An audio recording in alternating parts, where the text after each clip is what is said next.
JBS presents a television exclusive, The Dershow with Alan Dershowitz.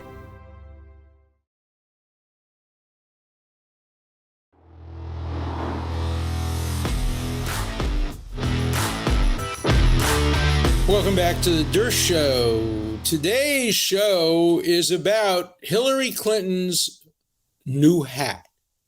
Hillary Clinton is sporting a new baseball cap. I think some people are saying she's selling it. And it says on it, but her emails. This is a reference to the fact that some Trump supporters and some civil libertarians like me are saying, how can you be going after former President Trump and searching his house and doing all the things that have been done in the light of the fact that her emails, Hillary Clinton's emails, there were more of them.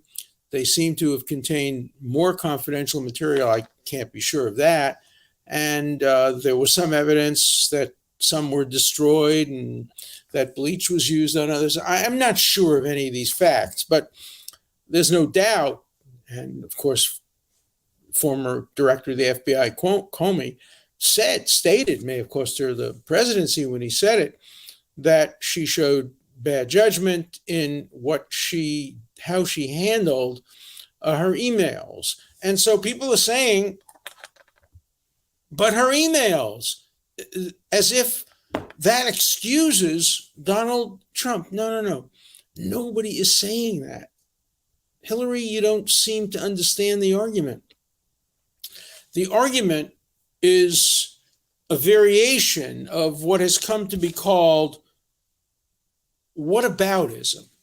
It's a more general argument. It goes something like this. When somebody argues that somebody has done wrong, the response is, yeah, but what about the other guy? What about this? As if two wrongs make a right. No, two wrongs don't make a right.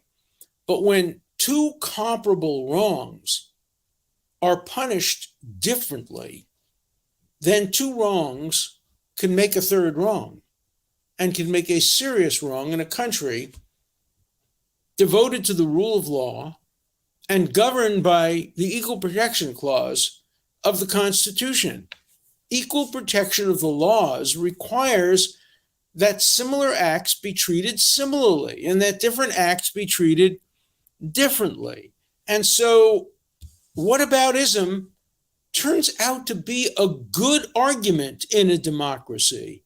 But her emails, or what about her emails, is also a good argument. It's not an argument that says that Trump's actions, if they are proved in taking 12 boxes from the White House to Mar-a-Lago, that's not an argument that says that's justified by the fact that Hillary Clinton did it. That's not the argument. The argument is that if Hillary Clinton did it and Sandy Berger did it, Sandy Berger, as you know, stuffed classified documents into his sock to take them home, not for a terrible reason. He needed help. He wanted to have them available when he did his memoir.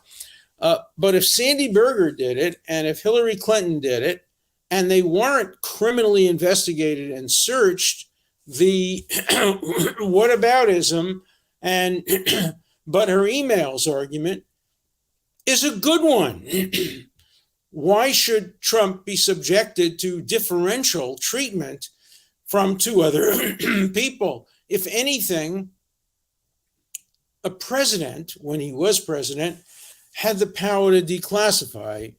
A Secretary of State and a National Security Advisor don't have that power. Now, we all know that the president is not above the law, but he's not below the law. And a president or a former president should be treated the same as a former Secretary of State and a former National Security Advisor when it comes to how you respond to mishandling of classified information. Now, Hillary Clinton may have lost the presidency because of Comey's statement just on the eve of the election, but that wasn't a formal criminal punishment. As far as I know, no search warrant was ever issued, and nobody broke into her home in Westchester County to look to see where the server was and to look to see what emails there may have been on the server. Nobody did that, as far as I know. Nobody broke into Sandy Berger's home. And so whataboutism is a fair point to make in a democracy devoted to equal protection of the laws.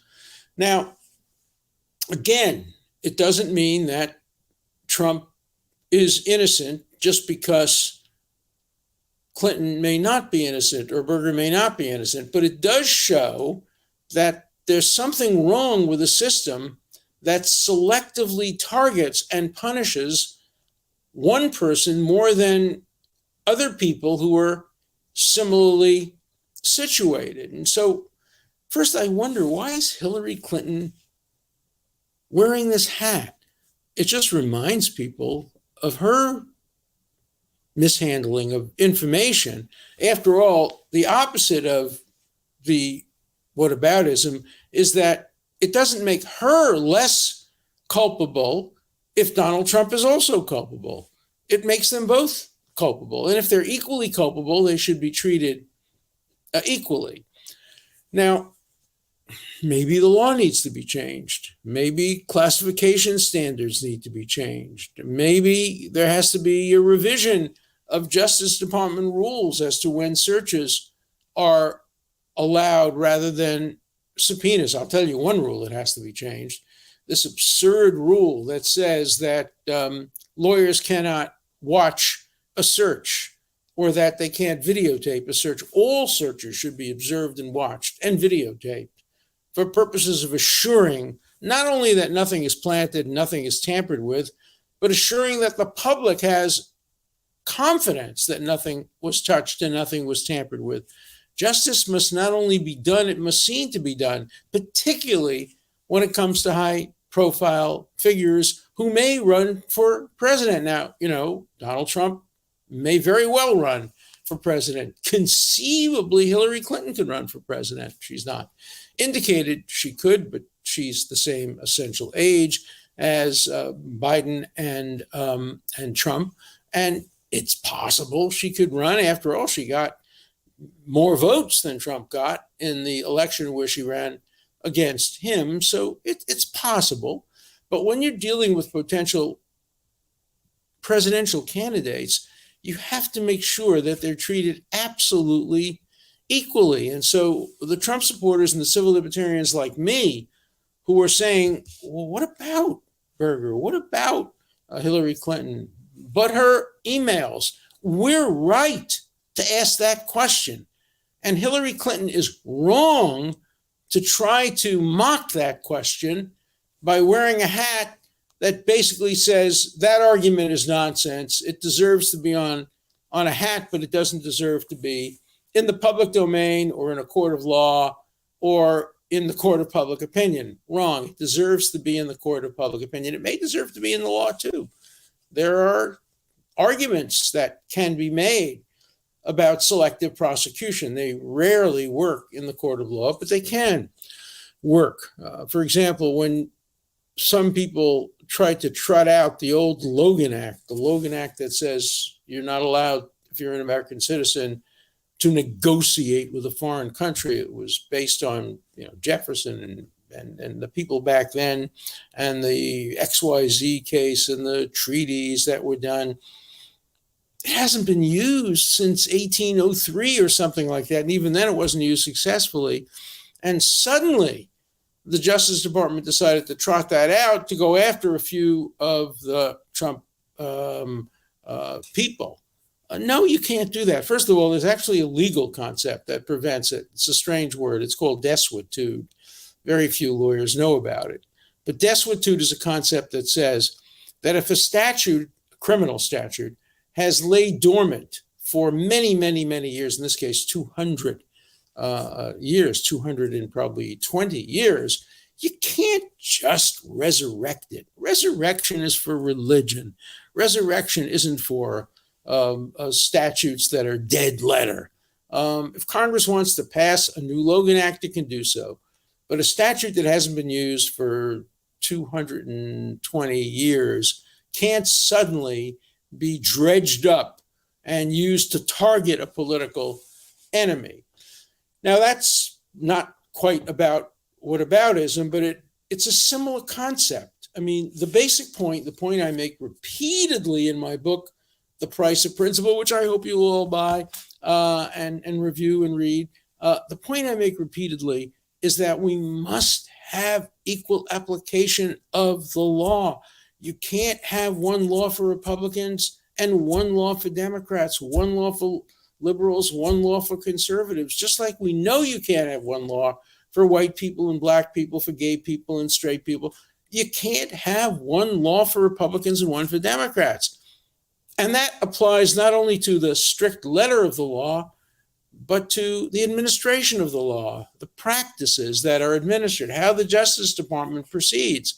One law, one practice, one policy for all.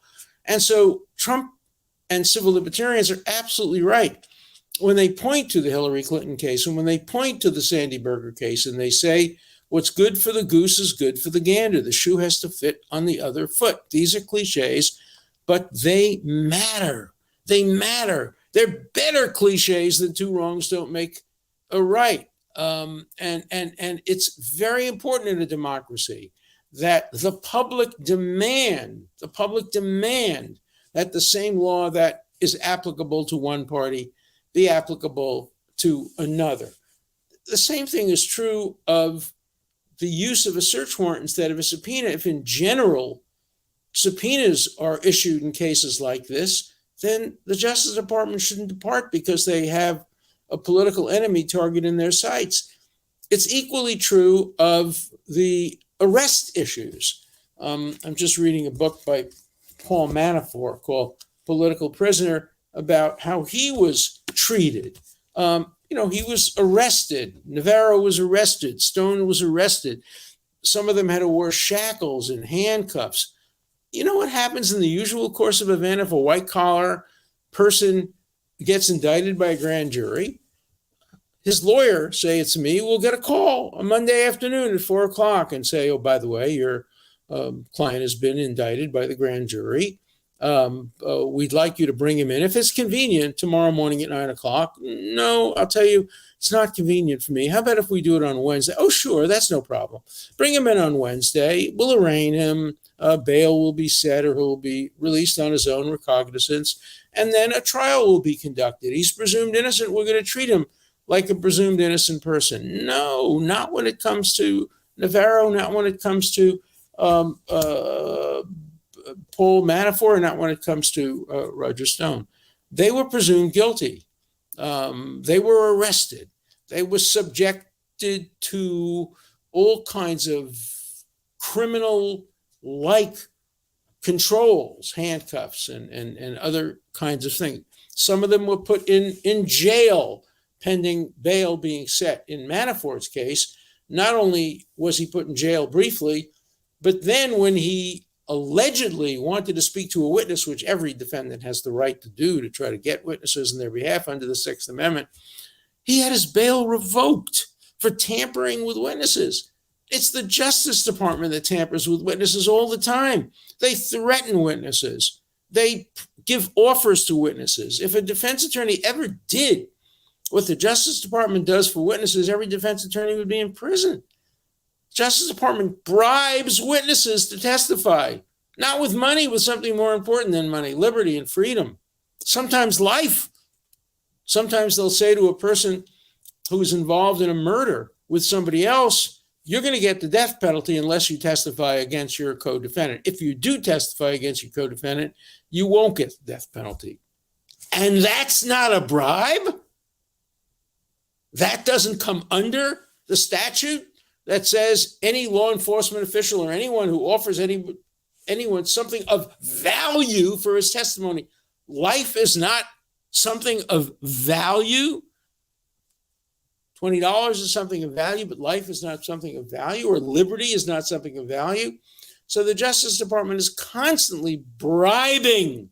There was a case a long time ago in, I think, the 10th Circuit, where one judge said that kind of activity does violate the bribery statute. And he was, of course, immediately overruled because the system couldn't operate. without the Justice Department offering bribes. They also offer bribes just to individual defendants. They say, if you plead guilty, we'll give you 1 year in jail. But if you plead not guilty and you're found guilty, you're getting 10 years in jail. 10 times. What's the extra 9 years? It's not for the crime. It's for the chutzpah of pleading not guilty, of confronting the system. Something every defendant has a right to do, but it's a right that costs you years. Can you imagine if people walked over to people in line to vote and said, I will offer you so-and-so amount of money or liberty if you don't vote, if you don't exercise your right to vote? That would be a crime. And what prosecutors do all the time is say to defendants, if you waive your right to trial by jury, if you waive your right to trial at all, we'll bribe you, we'll pay you, we'll give you years of freedom, we'll give you life instead of death. Why that's not considered bribery, I don't know. And then to have somebody's bail revoked because he was accused of maybe making a phone call asking to talk to a witness to find out whether he'd be willing to testify on his behalf. It shows such a skewed system that, you know, the one good thing that's come out of this raid and the Manafort case and these other cases is that right-wingers have now become civil libertarians. They're so upset at what has happened to their fellow right-wingers that they're civil libertarians. I may have told you this before, but, you know, when I was a kid, people would always say to me, you know what a conservative is? A conservative is a liberal who's been mugged. And my response was always, yeah. And a civil libertarian is a conservative who's being indicted, whose kids were busted for pot, who have been arrested. There's nothing that makes you more of a civil libertarian than yourself being arrested, or your friends being arrested, or your fellow party members being searched. And so one of the implications of this, what I regard as improper search of President Trump's residence in Mar-a-Lago, is that a lot of people who generally accepted law enforcement with no question and were not civil libertarians are now saying, wait a minute, this happened to Trump. It could happen to me. It could happen to my kid. It could happen to my friends. Maybe I ought to become a civil libertarian. Now, there used to be an organization you could join if you became a civil libertarian. It's called the American Civil Liberties Union, the ACLU, but it's changed its name. ACLU now stands for Anti-Civil Liberties Organization if you're on the right or if you're a Trump supporter. Where was the ACLU with this raid? They should have been on top of it. Where's the ACLU when Manafort had a gag order placed on him saying he couldn't speak to the media? That's a First Amendment violation. But the ACLU now has a new motto: speech for me, but not for thee. Speech for the left, but not for the right. So what do you do if you're a conservative civil libertarian? Well, there's another organization that's in the process of expanding its role. It's called FIRE. I've mentioned it before.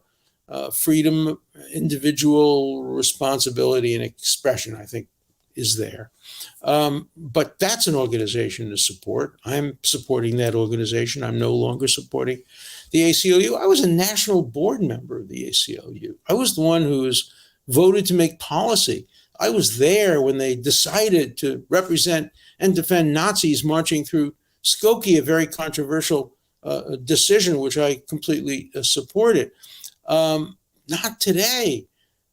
Today, they won't defend a kid in school who is prevented from speaking, or me, who is prevented from speaking at my local library because I once defended President Trump. I didn't even bother to call the ACLU on that. I called FIRE, and we're in discussions about that. But the ACLU is dead in the water when it comes to civil liberties. And so what's going to emerge is more conservative civil libertarians, and that's generally going to be a good thing. Look, the country is divided into three. The extreme right-wingers who are regressive, and they don't believe in free speech. And then the extreme left-wingers who call themselves progressive, they don't believe in free speech. And then this middle group, which consists of real liberals, real conservatives, people who follow the teachings of John Stuart Mill and other great libertarians. Doesn't matter whether you're a liberal or conservative. Sure, you're going to differ on the economy. You maybe differ on guns. You may differ on climate. But in general, if you're a civil libertarian, you will agree on most constitutional issues. And this middle group, which ought to get together, real conservatives and real liberals, must marginalize the extremists on the right and the left. And many of the extremists on the right, I don't know if they actually watch my podcast, but they certainly write me lots of letters. So let's turn to those letters now and see what you have to say today. Okay. I'm going to start with something that's utterly unimportant. Professor Dershowitz, you are a dazzlingly astute legal scholar. Very nice. But if you insist on arguing your case while looking like Alfred E. Newman, you're going to drive the judge and the jury certifiably mad. I'm sorry. My tooth broke. It was a turtle bite. No, I wasn't bitten by a turtle. I bit into a chocolate turtle and broke my tooth. I have an appointment at the dentist. I'm trying to get it capped, but you're just going to have to tolerate my Alfred E. Newman look. Just turn off the video and listen to the sound if you can't stand what I look like. Okay. Professor Dershowitz, in the past 10 years, I oftentimes did not like what you were saying about civil rights. While I may not have liked what you were saying, in my heart, I knew you were right. Thank you for your educated and unbiased opinion. Well, in a sense, you are biased toward freedom. Thank you again. There's some complimentary ones tonight. As soon as the story broke the other night, I knew that the Dershow was going to be my first analysis that I wanted to see. I understand that. I give you the objective, straight analysis. I explained yesterday what nobody else had explained on television or in the media, why the search warrant was sought rather than the subpoena. I don't give you CNN, Jeffrey Toobin, Larry Tribe type analysis, which always comes out in favor of the left and the Democrats. I give it to you straight down the middle. You might not like it. You might wish I were more right wing, but sorry, that's what you're going to get if you watch this. I have a question. You have a question. What is it? Yes. Hillary Clinton erased the secret emails on her illegal server after she was subpoenaed. So it's not comparable. Well, we don't know. I don't know the facts. And I know that allegation has been made. I've heard it. I'd like to see the evidence. And if it's true, then, there was a just basis for a prosecution. We have no idea. As far as I know, there's been no allegation that Trump erased anything. There was a picture shown by Maggie Haberman or something of a toilet with something being flushed down the toilet. But, that could have been a personal letter. Personal letters are not covered by the statute. So we just don't know. But surely there is some comparison. One may come out better than the other, but you can't just say, ignore everybody else. You can't make the argument. You just have to focus on this one person and don't try to change the subject by saying, what about Hillary Clinton and what about Sandy Bray? That doesn't change the subject. That is the subject. That is the point, if you believe in the equal protection of the law. Okay. Salutations to your wife, who pays for a great husband. Thank you. You all need better friends. Really, remember John Adams defended the British soldiers from the Boston Massacre. But really, it's unimaginable that people would act like that. For sure, that's not liberal. That's entirely illiberal. Look, I assure you that John Adams, whose biographer, David McCullough, lived on Martha's Vineyard just 2 miles from here and died yesterday, the day before. A great man. He did a terrific blurb on my book on Jefferson. I wrote a book called Finding Jefferson about a lost letter. And David loved the letter and wrote a beautiful blurb. I used to see David McCullough all the time at the farmer's market and walking around in Chilmark, and I'm sure he would have completely supported me. And he wrote the biography of John Adams, but John Adams wouldn't have been allowed to come to Martha's Vineyard because he defended the wrong people. He defended the people who were accused of the Boston Massacre. But Judge Reinhardt has now also been accused of the same thing. He defended some secretary of Jeffrey Epstein, so therefore he's been associated with Jeffrey Epstein. Actually, there is a letter about that. Here it is. Wasn't the judge who issued the warrant a friend of yours in Epstein? Some things never change. I never heard of him, never met him, didn't know who he was. I'm a lawyer. I represented Epstein.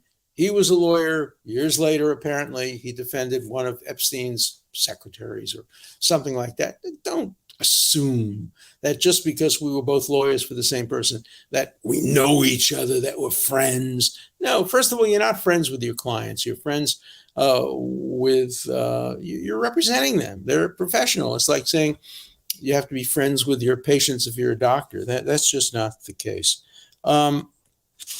Okay, let's see what else we have today.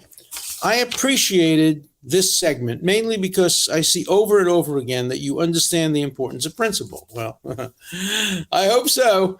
I don't know what the people who chastise and shun you for defending people they don't like are thinking, but my suspicion is they have trouble with separating their sense of personal morality from the morality of adhering to principle and why that distinction is important. Look, there are three categories of people on Martha's Vineyard. There are people who are just too stupid to understand the difference. There are a lot of them. They tend to be spouses, both men and women, of rich and prominent people who married their spouses, for their money or whatever. And these are really stupid, dumb people who get a platform because they're married to a rich woman or married to a rich man. I'm not making a sexist argument. I'm making it clear that it's spouses of both genders. Just too damn stupid. I forgive them. God endowed them with a very low IQ, and they can't understand the difference between representing somebody and supporting somebody. I understand that. Then there's the second category of bright people who pretend to be stupid, who pretend they don't understand because they don't like what you're doing.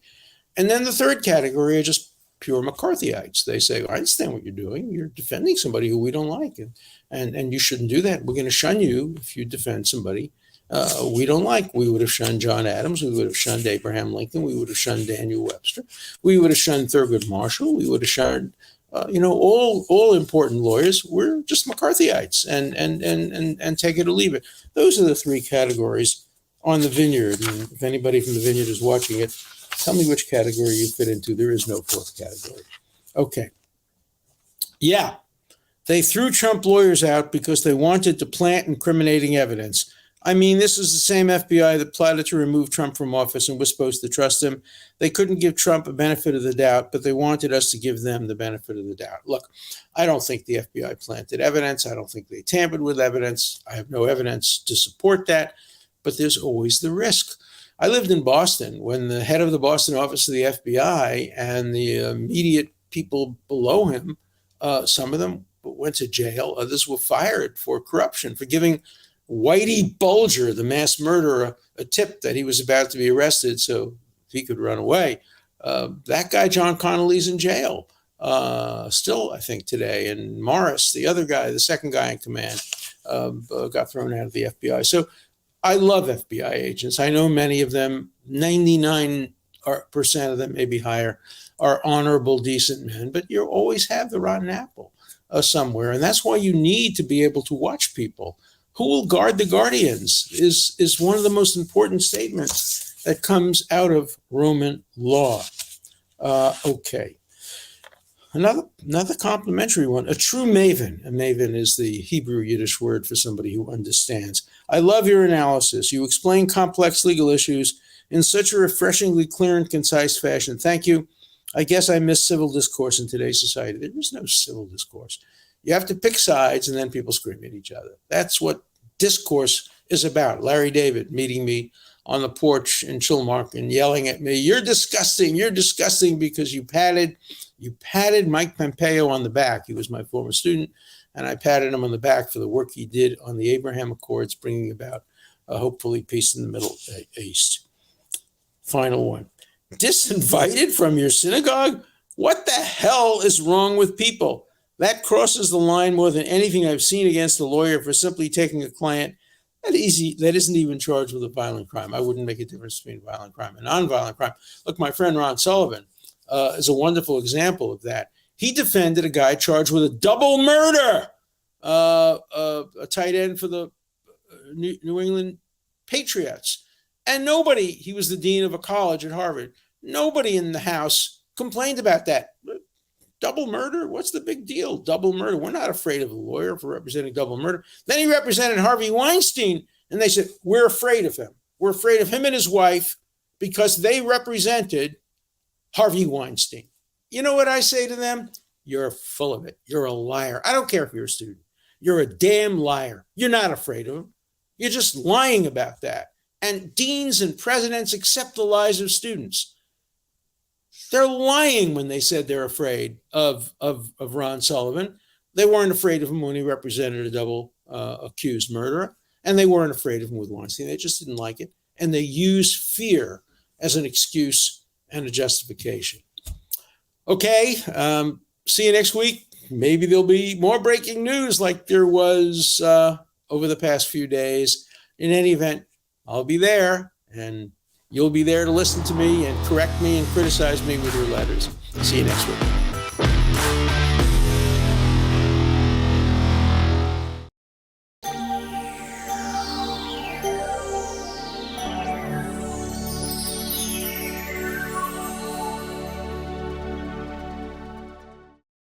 We would be pleased to send a complimentary DVD of this program to anyone who wishes to support JBS with a tax-deductible gift of $36, double high or more.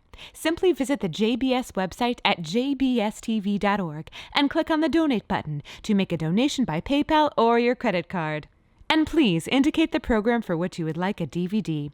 Or you can send your tax-deductible check to JBS, Post Office Box 360, Stamford, Connecticut 06904.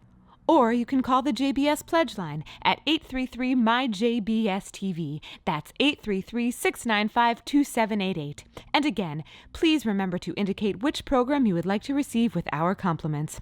We thank you for your kind support.